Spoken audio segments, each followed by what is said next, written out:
é o Mundo em Revolução e nós vamos falar agora sobre a situação na Ucrânia. Hoje, dia 30 de novembro de 2024, são 11 horas da manhã aqui em Kyiv, 6 horas da manhã no Rio de Janeiro, no horário de Brasília, no momento que eu gravo esse vídeo. Eu estou gravando o vídeo um pouco mais cedo hoje, porque eu estou preparando para a minha viagem, né? Vocês sabem, hoje eu pego o trem em direção a Varsóvia, chego em Varsóvia amanhã e pego o avião em direção a Jerusalém, em direção a Israel, amanhã, chegando lá no dia 2, né? Então eu tenho uma viagem grande pela frente, tenho que preparar os vídeos com alguma antecedência.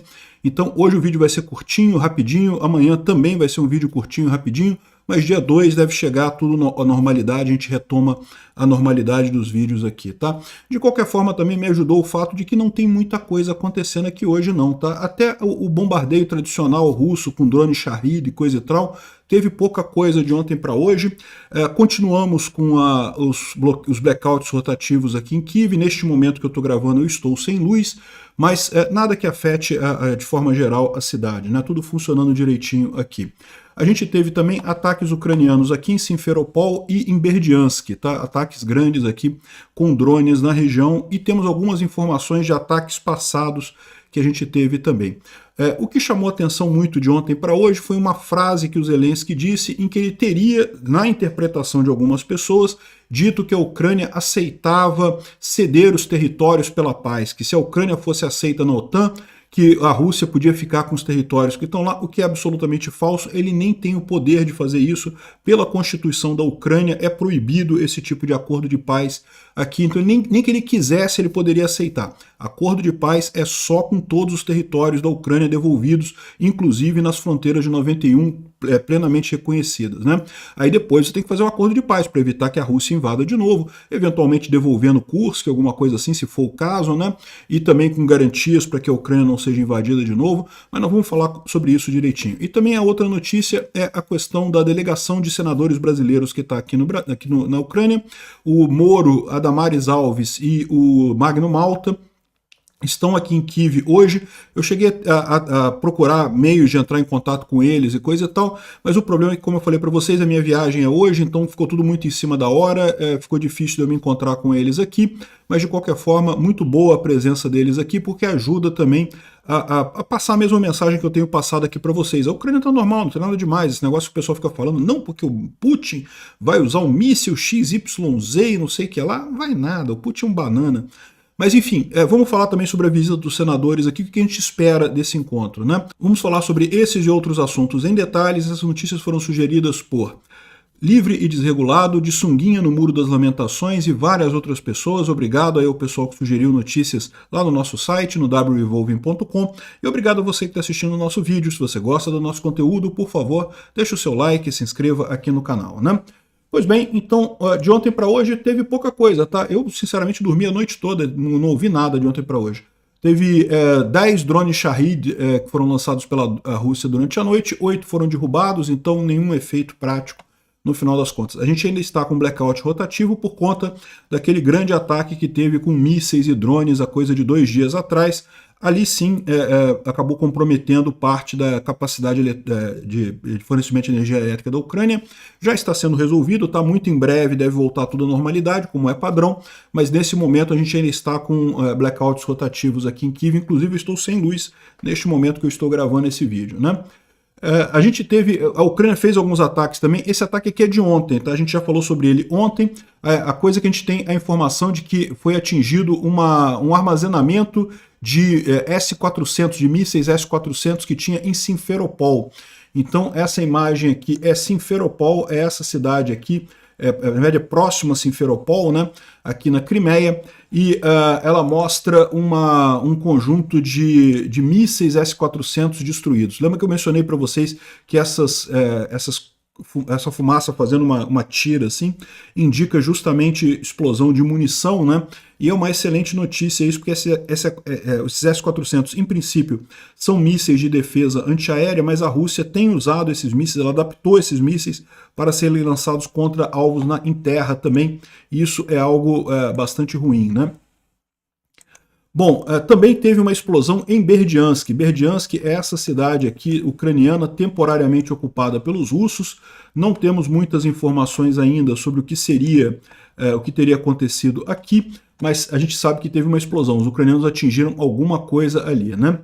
E ontem a gente falou sobre esse depósito de óleo Atlas na região de Rostov, ele ainda está pegando fogo hoje, ou seja, já temos, é o segundo dia já do depósito pegando fogo. Lembra que esses depósitos eles ficam pegando fogo muito tempo, se o corpo de bombeiros não consegue aplacar ali o incêndio, pode acontecer explosões em outros tanques, pode se expandir esse incêndio, vamos torcer para que isso aconteça, né? Bom, também tem uma informação, mas é uma informação que não foi confirmada ainda, que os ucranianos teriam atingido um navio VDK 1171, o Ivan Green, próximo à Geórgia, ali no porto de Tuapse. Lembra que a gente falou ontem mesmo que os ucranianos tinham atingido alguma coisa em Tuapse. Muita gente estava achando que era a refinaria de Tuapse, mas pode ter sido este navio atingido. Não temos ainda a confirmação disso, mas é um navio grande. Seria mais um navio russo da frota do Mar Negro, mais um destruído pela Ucrânia nessa guerra, né? Outra boa notícia que a gente tem de ataques anteriores foram os ataques aos radares, né? O GUR confirmou que 3 radares foram destruídos nos últimos dias usando drones e mísseis, né? Um Kasta E2E e 2 Podlets teriam sido destruídos aí. Excelente notícia isso. E a gente tem informação também de um radar Zoopark também, que foi destruído por drone. Esse aqui é além desse daqui, tá? Esses aqui foram destruídos por drone de longa distância, esse daqui foi destruído por drone FPV na linha de frente, né? Aqui, ó, tá o radar russo aqui. Eu não posso botar o som do vídeo porque costuma ter música e coisa e tal, e o drone FPV foi lá e atingiu o radar, destruiu o radar russo completamente, né? Então, excelente notícia. Isso daí é menos radares para os russos. Aqui tá aqui a imagem da explosão do incêndio ali do radar russo, né? Bom, além disso, na linha de frente também continuam as batalhas em várias regiões, tá? Mas não tem nenhum avanço em direção nenhuma. A situação é a mesma, eu nem vou mostrar os mapas do Poulet Volant aqui, porque é basicamente a mesma coisa, nenhum avanço russo em direção nenhuma, onde tem avanço pequeno que não é ponto estratégico e não muda nada no final das contas, né? Ou seja, continuam os russos, mas veja, mas não é que esteja parado, não é que os russos pararam de atacar, não, eles continuam atacando com muita força, mas não estão conseguindo mais ter sucesso em avançar em ponto nenhum, né? Isso é uma coisa que é preocupante para os russos, a gente está realmente perto da culminação desse esforço ofensivo russo por aí, né? E, evidentemente, é isso que os ucranianos estão esperando para começar um contra-ataque do lado deles. Quando é que isso vai acontecer? Eu acho que só ano que vem. O Instituto para o Estudo da Guerra traz aqui algumas informações sobre o Putin, que deu uma coletiva à imprensa falando um monte de especificações do míssil Orshenik, né? Não porque ele faz isso, ele faz aquilo, ele dá cambalhota, ele vira de cabeça para baixo, ele finge de morto, o míssil faz um monte de coisa, né? Mais uma tentativa patética do Putin de botar medo nas pessoas, do pessoal do Ocidente ficar achando, não, porque caramba, a Rússia pode iniciar uma guerra nuclear. Enfim, mais uma besteira do Putin aqui, né? O fato é que o Putin está numa enrascada, porque lá na Síria, eu tenho feito um vídeo sobre a situação na Síria independente aqui no canal Mundo em Revolução. A Síria, vocês sabem, né, os rebeldes, particularmente do HTS, têm avançado bastante ali sobre Alepo. O Bashar al-Assad foi para Moscou, muitos acreditam que fugindo, porque ele foi com a família inteira, né? E foi pedir ajuda militar. E segundo está dizendo aqui, a Rússia prometeu mandar ajuda militar extra para Damasco para dominar os rebeldes e coisa e tal, e a ajuda vai chegar em 72 horas, né? Vamos ver se vai chegar mesmo, porque o problema todo é quanto que vai chegar de ajuda. Com os rebeldes tomando a cidade de Alepo, eles tomaram também um monte de munição, um monte de hardware, né, um monte de armas, um monte de tanques dos russos e do exército da Síria que estavam lá em Alepo. Eles já tomaram a cidade de Alepo praticamente toda, né? Não sei se vai ajudar muita coisa não. Além disso, tem o caso da traição da Turquia, né? A Turquia, que tem sistemas S-400 de defesa antiaérea russos, né, de fabricação russa, usou esses sistemas, emprestou esses sistemas para o HTS, lembra, são forças apoiadas pela Turquia, para derrubar os aviões russos. Ou seja, tem avião russo sendo derrubado por sistemas de defesa antiaéreos russos, graças à Turquia. Bom saber que a Turquia já viu que a Rússia perdeu, não vai conseguir nada nessa história, né? Aqui, ó, o David D traz aqui uma lista das tragédias russas dos últimos dias. Rublo batendo 1 para 116, né, 116 rublos para $1. o mercado destruiu completamente, perdeu a maior parte da Síria, está perdendo a Geórgia, a gente vai falar sobre isso, a Geórgia continua com protestos muito grandes lá.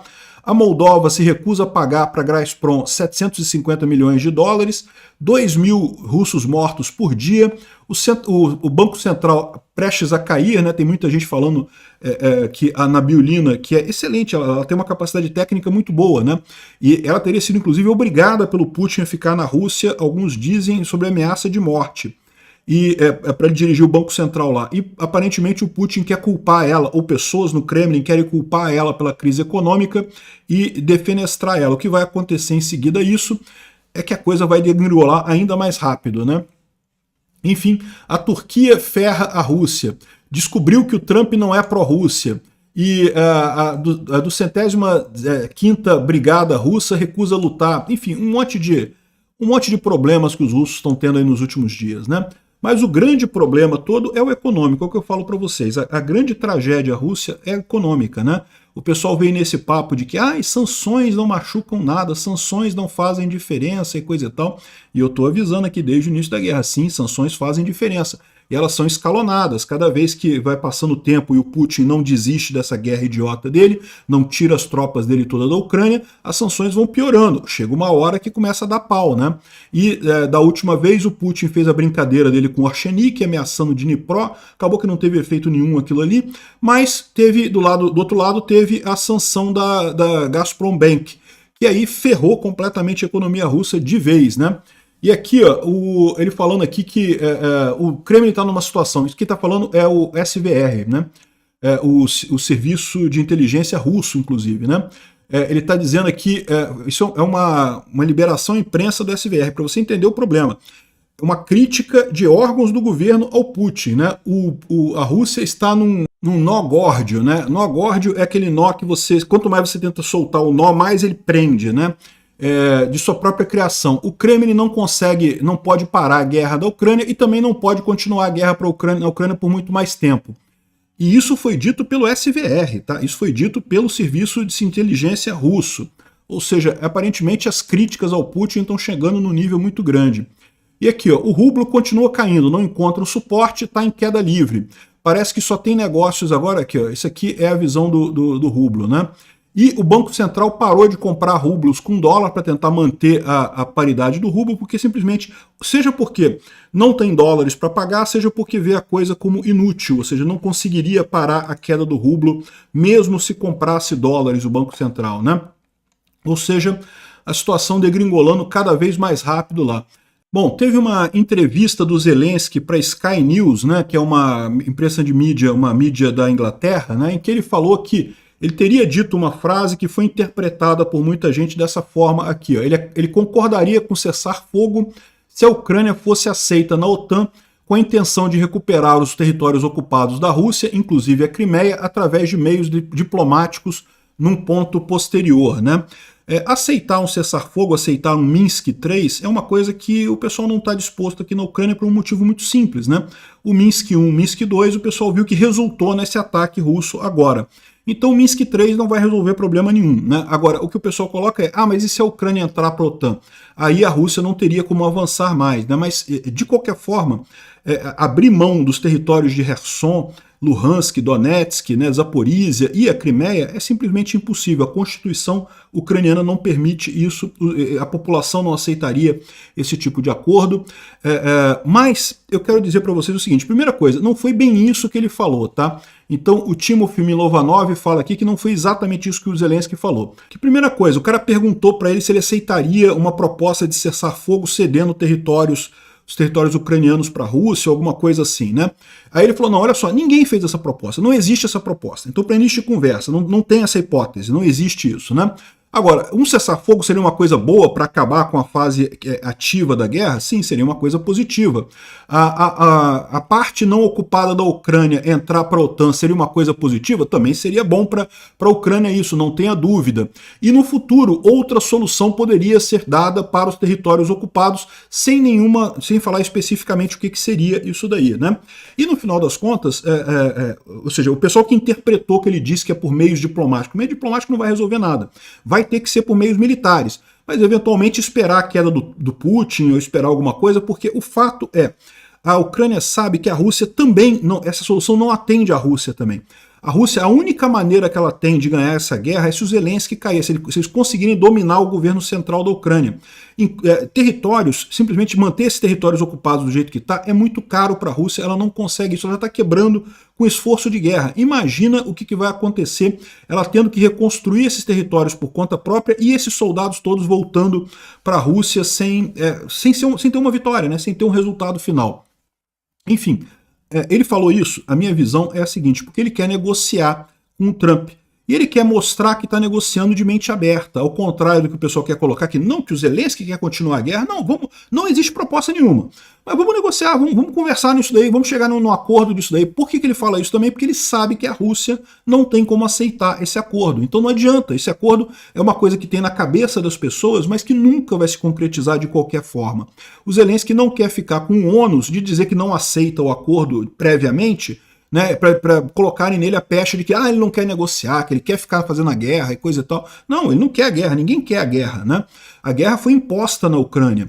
Então é assim que eu vejo essa história. Isso aqui, na verdade, é o Zelensky dizendo para o Trump que está disposto a negociar. Vamos negociar, vamos ver, faz a proposta aí, vamos negociar em cima disso, porque também ele sabe que a Rússia não pode aceitar essa proposta de nenhuma forma, né? Aqui, ó, também ele falou sobre o Trump nessa entrevista, dizendo que quero trabalhar com ele pessoalmente. Muitas vozes falam coisas, mas isso é uma coisa positiva, ou seja, mostra que o Zelensky sabe, né? É claro que ele sabe, né?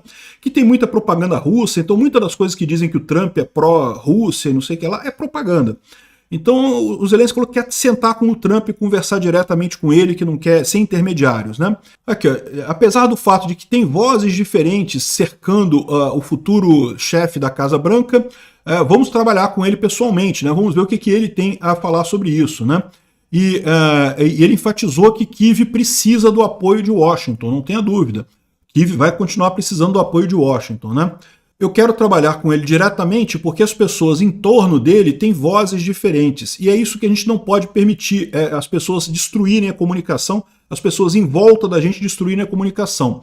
Não seria uma coisa, não ajudaria isso e seria destrutivo, né? Então o que eu entendo que está acontecendo aqui é justamente o Zelensky abrindo o caminho de comunicação, né? Ou seja, o Trump quer negociar alguma coisa, vamos negociar qualquer coisa. Ele quer congelar o negócio, vamos negociar, vamos sentar e conversar para ver se a gente chega num acordo disso daí, né? Não vai ter acordo, porque a gente sabe que a Rússia também não vai aceitar esse tipo de coisa. Então não tem problema, né? A CNN publicou um futuro plano do Trump do Kate Kellogg. De novo, tem que tomar muito cuidado. A CNN é agente russo. Então isso daqui não quer dizer nada. Pode ser coisa totalmente diferente, né? Aqui, ó, a linha de frente seria congelada por um cessar-fogo e a introdução de uma zona demilitarizada. Sanções seriam liberadas parcialmente. A liberação completa das sanções possível apenas com um acordo de paz que a Ucrânia concorde. E a introdução de taxas na exportação de energia russa, que seria usado para reconstruir a Ucrânia. E o retorno dos territórios ocupados aconteceria através de canais diplomáticos, provavelmente depois que o Putin deixar a política russa. Ou seja, o Putin aceitaria isso em troca de que ele daria uma facada no povo russo, porque quando ele sair do poder, e ele teria que sair em algum momento, a Rússia perderia os territórios todos na Ucrânia, né? Isso aqui é uma coisa possível? De novo, a posição do Zelensky é vamos sentar, vamos negociar, vamos ver o que pode, porque a Rússia não vai aceitar isso de qualquer forma. Então o Zelensky não quer ficar com o ônus de dizer não à negociação. Ele está dizendo que tudo bem, a gente negocia. Né? Vamos ver no que vai dar, porque o mais provável é que não vai dar em nada mesmo. Bom, uma outra notícia positiva aqui na Ucrânia, o Mikhailo Drapati, que é um militar muito conhecido aqui na Ucrânia, muito famoso, ele é o cara que estava ele é o comandante desse blindado aqui que retomou Mariupol, chamado blindado voador aqui, ó, que fez parte da reconquista de Mariupol lá em 2014, né? Ele foi nomeado chefe das forças terrestres da Ucrânia, tá? Ele está abaixo do Syrskyi ainda, o Syrskyi é o comandante-geral das forças ucranianas, mas ele está logo abaixo ali, então excelente notícia isso, né? Na Geórgia continuam os protestos muito grandes lá na Geórgia, o que é mais dor de cabeça para o Putin está perdendo o controle na Geórgia também. E a gente teve o encontro do Zelensky com os parlamentares da América Latina, né? Vários países da América Latina mandaram parlamentares aqui para a Ucrânia para discutir uma série de cooperações e aumentar a cooperação da defesa da Ucrânia. Então isso aqui é a notícia aqui no Jornal da Ucrânia sobre isso, mostrando aqui o encontro com os vários parlamentares. E do Brasil tem 3 parlamentares aqui, a Damares Alves, o Sérgio Moro e o Magno Malta, né? São os que estão presentes aqui nessa reunião. O Sérgio Moro postou uma foto com o Zelensky aqui, ele está aqui em Kyiv, provavelmente está aqui pertinho aqui de onde eu estou também. Aqui o Magno Malta pediu desculpas ao Zelensky pelas falas do Lula. Eu também já falei isso, eu peço desculpas aí pela lambança desse pinguço corrupto que absolutamente não representa o povo brasileiro, ninguém sabe o que ele está fazendo ali sentado na cadeira da presidência. Enfim, é uma coisa muito positiva isso daí, né? Mas é aquele negócio, a gente espera que isso resulte em frutos, tá? É muito importante que o Senado não faça só uma visita de solidariedade. A visita de solidariedade é importante. Inclusive eu falei sobre isso num vídeo lá no canal Ancapso, né? Eu falei em mais detalhes sobre isso. É importante até para acabar com essa aura de medo, não porque a Rússia vai destruir, vai lançar mísseis e coisa e tal no parlamento ucraniano. Tá o pessoal aqui, tá a Damares Alves, tá o Moro, tá o Magno Malta no parlamento ucraniano aqui, encontrando com o Zelensky, coisa e tal. Não vai ter nada no final das contas. Mas isso é importante, mas seria muito mais importante que tivesse desdobramento isso. Que os parlamentares brasileiros fizessem uma comissão no Senado, fizessem alguma coisa para tentar aumentar essa cooperação, mandar armas para a Ucrânia, armas defensivas, tá? O Gepard, que o exército brasileiro tem um monte de Gepard apodrecendo lá sem uso, pô, manda uns Gepard aqui para a Ucrânia, isso é muito importante para a gente ter justamente pacificar essa ligação da Ucrânia com o Brasil. A Ucrânia vai sair vitoriosa dessa guerra e quem estiver do lado errado vai acabar perdendo um bonde muito importante para o futuro. Eu espero que o Brasil entenda isso, né? Obrigado por assistir o vídeo até o final.